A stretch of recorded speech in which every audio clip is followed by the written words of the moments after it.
बोलो होड़ी होड़ी बोल, बोलो होड़ी होड़ी बोल, बोलो होड़ी होड़ी बोल, बोलो होड़ी होड़ी बोल। ए नपला पटला बीरू, जल्दी इस लाश का काम निपटा ले, फिर हम चाय पीने चलेंगे। हाँ हाँ, आपने ठीक ही कहा, जल्दी ये काम निपटा लेता हूँ। अरे डोम भैया, थोड़ा जल्दी जल्दी कीजिए ना।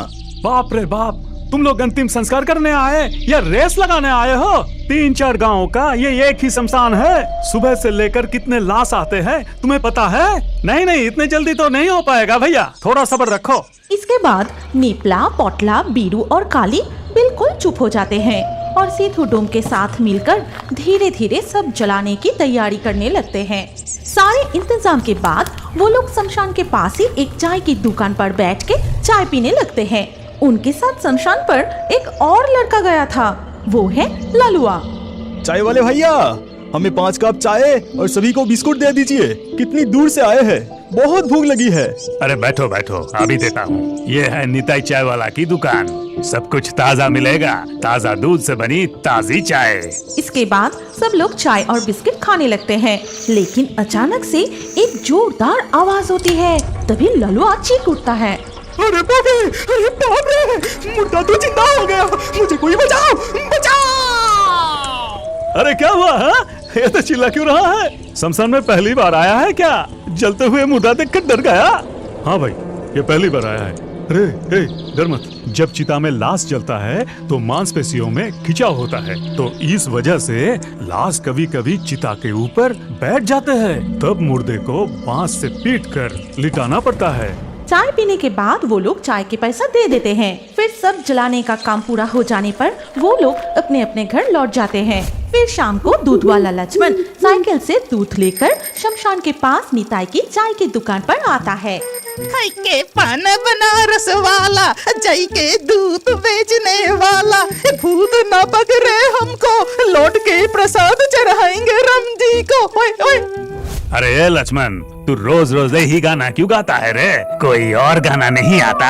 गाता हूँ, बहुत सारा गाना गाता हूँ, लेकिन एखाने ऐसे सब भूल जाता हूँ। लो जी जल्दी दूध लिए लाओ तो। फिर निताई एक बड़ा सा बर्तन सामने रखता है और लक्ष्मण उसमें दूध डाल देता है। अच्छा नीताई भैया, सुबह से लेके रात तक इस शमशान में चाय बिक्री करो, तुम्हें डर लगे ना? अरे मूर्ख, डर किस बात का? ये तो पवित्र जगह है, स्वर्ग जाने की रास्ता, एकदम सीधा स्वर्ग।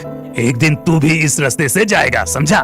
ये सुनने के बाद लक्ष्मण कुछ कहे बिना साइकिल पर बैठकर फिर से गाना गाते हुए शमशान की उस चाय के दुकान से चला जाता है। उसी रात को जब 3 बज रहे थे, तब सीधू डोम घर से बाहर निकल के, अरे बाप रे बाप, रात भर बारिश हो रही है, अभी तक रुकने की नाम ही नहीं ले रहा। लगता है आज सारे गांव बाढ़ में डूब ही जाएगा। सीधू मन ही मन बड़बड़ाते हुए अकेले शमशान की तरफ जाने लगता है। अरे ये क्या हुआ? मैंने तो घर में बैठे बैठे सुना कि लोग लाश लेकर मेरे घर के पास से गुजरे, फिर यहाँ कोई दिख क्यों नहीं रहा है? तभी सीधू को सुनाई देता है कि एक बूढ़ी औरत पेड़ के नीचे बैठी उसे बुला रही है। बेटा, कौन हो तुम? मेरी बात सुनोगे? मुझे बहुत कष्ट हो रही है, मेरे लिए थोड़ा रुकोगे? अरे ए बुढ़ी अम्मा, इस तूफान और बारिश में इस पेड़ के नीचे बैठी बैठी भीग क्यों रही हो? तबीयत खराब हो जाएगी। मेरा तबीयत? बेटा, रास्तों पर रहती हूँ, भीख मांग के खाती हूँ, मरो या बचूं कोई फर्क नहीं पड़ता, लेकिन अगर तुम मेरी एक काम कर देते तो बहुत मेहरबानी होती। अरे ये क्या मुसीबत में पड़ गया? इतनी बारिश में तुम्हारी क्या मदद करना पड़ेगा? जल्दी जल्दी बोलो। इसके बाद वो बूढ़ी औरत अपने थैले से एक लिफाफा निकलकर सीधू के हाथ में देती है।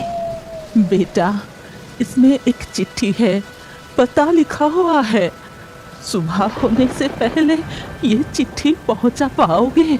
इस चिट्ठी में कुछ खास लिखा नहीं है, फिर भी अगर तुम इस चिट्ठी को पते तक पहुंचा देते तो इस बुढ़िया माँ को बड़ी मेहरबानी होती। अच्छा फिर जल्दी दो, मुझे शमशान की ओर भी जाना है। सीधू चिट्ठी हाथ में लेकर तेजी से शमशान की तरफ बढ़ने लगता है, लेकिन अचानक उसे महसूस होता है, ये कैसे संभव है? इतनी बारिश में जब उसने मुझे ये चिट्ठी दी तब ये भीगी नहीं थी, और अभी इतनी बारिश के बाद भी ये चिट्ठी सूखी है। तभी सीधू पीछे मुड़ के देखता है कि वो बुरी औरत वहाँ पर नहीं है। ये देख सीधू आश्चर्य हो जाता है, लेकिन वो वहाँ बिना रुके अपना काम करने शमशान चला जाता है। अरे अभी अभी कौन लाश लेके आए हो? कहाँ चले गए सब? जल्दी जल्दी आओ, चिता तैयार कर लेते हैं, आ जाओ जल्दी। लेकिन शमशान में भी कोई नहीं था, आसपास भी कोई नजर नहीं आया। तभी अचानक सीधू को एक ख्याल आया। फिर वो तुरंत एक मसाल जलाकर उसके रोशनी में चिट्ठी को खोलकर पढ़ने लगता है। बेटा जतिन, मुझे लेकर तुम्हें जो तकलीफ हो रही थी उसे छुटकारा दिलाने के लिए मैं घर से निकल पड़ी थी। तुम्हें जन्म देने के बाद से मैंने यही कोशिश की कैसे तुम खुश रहोगे। माँ होकर कभी तुमसे कुछ नहीं मांगा, लेकिन आज मैं तुम्हारे हाथ की आग मांग रही हूँ। क्या ये चिट्ठी मिलते ही मेरे पास आ सकोगे? मैं तुम्हारा इंतजार कर रही हूँ, तुम्हारी माँ। ये कैसा बेटा है हाँ, जो अपनी माँ को ही छोड़ दिया? अरे कोई मुझसे पूछो, जिनके माँ बाप नहीं होते वो कितने बदनसीब होते हैं। अरे तुम्हारे पास माँ बाप रहते हुए भी उनके कदर नहीं करते हो। मुझे इस चिट्ठी को अभी अभी पहुंचाना होगा। ये कहकर सीधू डोम दौड़ते हुए उस पते की ओर चल पड़ता है। उधर लक्ष्मण दूध वाला रोज की तरह उसी रास्ते से निताई की चाय की दुकान पर दूध देने जा रहा था। ये देखो कंडो, निश्चय निताई भैया বৃষ্টিকার ঠান্ডা আমেজ में आज कुछ ज्यादा ही घुमिए পড়েছে হবে। দোকান এখনো খোলেনি দেখছি, এবার কি করে? डरो मत बेटा, मैं तुम्हारे साथ यहाँ हूँ ना। तुम्हारे निताई भैया अभी आ जाएंगे, चले मत जाना। अगर उसे दूध नहीं मिला तो शमशान में आने वाले लोगों के लिए चाय कैसे बनाएंगे? আপনি কে আছেন মাজি? এখানে একা একা কি করছেন? अकेली कहाँ, तुम तो मेरे साथ हो, है ना? अच्छा उस तरफ देखो, कोई लेटा हुआ है, दिख रहा है? अच्छे से दिखाई नहीं दे रहा, पर लगता है कि पैर के नीचे कोई सोया আছে। हाँ बेटा, वो 5 दिन से कुछ भी नहीं खाया। क्या तुम उसे थोड़ा दूध पिला सकते हो? वो बुजुर्ग है और बीमार भी है, उसे चलने फिरने की क्षमता भी नहीं है। জরুর দিবে। ইতে সমস্যা কোথায়? আমি আভি যাকে উনাকে দুধ পিলাকে আসছি। लेकिन लक्ष्मण उसके पास जाके देखता है कि वो और कोई नहीं, वो इतनी देर से जिसके साथ बात कर रहा था वही बूढ़ी औरत वहाँ मर के पड़ी है। ये देख लक्ष्मण। अरे बाप रे, मर गया रे। लक्ष्मण के हाथ से दूध के प्याला गिर जाता है, लेकिन दूध बहते हुए उस बूढ़ी औरत के मुंह की तरफ चला जाता है। इस बीच निताई और सीधू डोम वहाँ आ जाते हैं और उनके साथ था जतिन। फिर निताई और सीधू डोम लक्ष्मण को बिठाते हैं। इधर तब जतिन। माँ, मुझे माफ कर दीजिए माँ। अब घर से चले जाने के बाद मैं आपको बहुत ढूंढा, पर अब नहीं मिले। अब मुझसे नाराज होकर घर छोड़ दी, अब इस दुनिया को ही छोड़ के चली गई माँ। अब मैं तुम्हारे बिना कैसे रहूंगा माँ? मैं आपसे बहुत प्यार करती थी माँ। माँ। सीधू डोम शमशान में चीता जलाने की काम करता है। एक दिन रात के समय जब लगभग 9 बज रहे थे, तब वो नदी के किनारे अकेला ही बैठा था। सिद्धू, ए सिद्धू, कहाँ गया ये लड़का, कौन जाने? ये है कालीचरण, सीधू का काली भैया, जिसका काम है शमशान में सब आने पर डॉक्टर का सर्टिफिकेट मिलाना और विवरण लिख कर रखना। तभी कालीचरण की आवाज सुन के सीधू दौड़ के आता है। काली भैया, ओ काली भैया, कहो क्या बात है? सुन, मैं थोड़ा घर से होकर आ रहा हूँ, समझा? का इस वक्त तुम घर जा रहे हो? अगर कोई मुर्दा आए तो लगता है बारिश भी होगा। मुर्दे आए तो मुझे बुलाना, मैं अभी चलता हूँ। फिर कालीचरण वहाँ से चला गया। सिद्धू शमशान घाट पर अकेला ही बैठा रहा। वो बचपन से ही इस शमशान में बड़ा हुआ है और इसी शमशान में एक झोपड़ी में रहता है। कालीचरण भैया घर चले जाते ही तेज बारिश शुरू हो गई।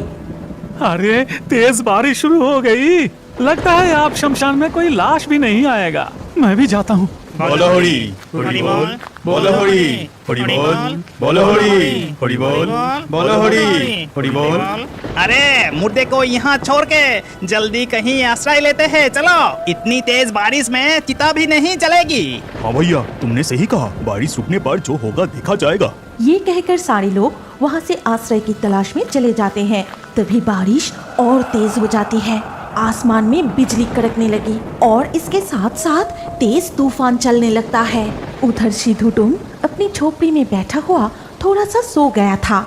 तभी एक लड़की उसके पास आती है और कहती है, बचाओ, मुझे बचाओ, नहीं तो वो लोग मुझे जला के मार देंगे। क्या कह रही हो? सच बोलो, तुम कौन हो? ऐसी तूफानी रात में शमशान में क्या कर रही हो? मेरा नाम मनिका है। वो मुझे मृत समझकर जलाने लाए हैं। तुम उन्हें भगा दो, नहीं तो वो मुझे जला देंगे। बचाओ, मुझे बचाओ। ये कहते हुए वो लड़की दौड़ के पास वाली जंगल में चली जाती है। ए लड़की, रुको रुको, अरे मैं कहता हूँ रुक जाओ। इसके कुछ देर बाद बारिश रुक जाने पर सिद्धू डोम अपनी झोपड़ी से निकलकर उस लाश के पास जाता है। तभी ए भाई साहब, यहाँ से हमारे डेड बॉडी कहाँ गया? ये तो बहुत गड़बड़ हो गया। कोई लोमड़ी या कुत्ता खींच के तो नहीं ले गया? वो लाश ही था या कोई जिंदा इंसान को मुर्दा बना के लाए थे? ये क्या अनप शनप बक रहे हो? जतिन भैया, यहाँ और रुकना सही नहीं होगा। लड़की को लोमड़ी खींच के ले जाए या कुत्ता खींच के ले जाए, हमारा काम तो हो गया है। हम यहाँ से भाग जाते हैं, चलो। हाँ, तूने सही कहा। ए, चल चल, थोड़ा आसपास ढूंढते हैं। इस तरह जतिन झूठ बोलकर और चालाकी से अपने लोगों को साथ लेकर वहाँ से भाग जाता है। फिर सारे लोग वहाँ से चले जाने के बाद सिद्धू जंगल के अंदर जाता है। लड़की, ए लड़की कहाँ हो तुम? बाहर आ जाओ, वो लोग चले गए।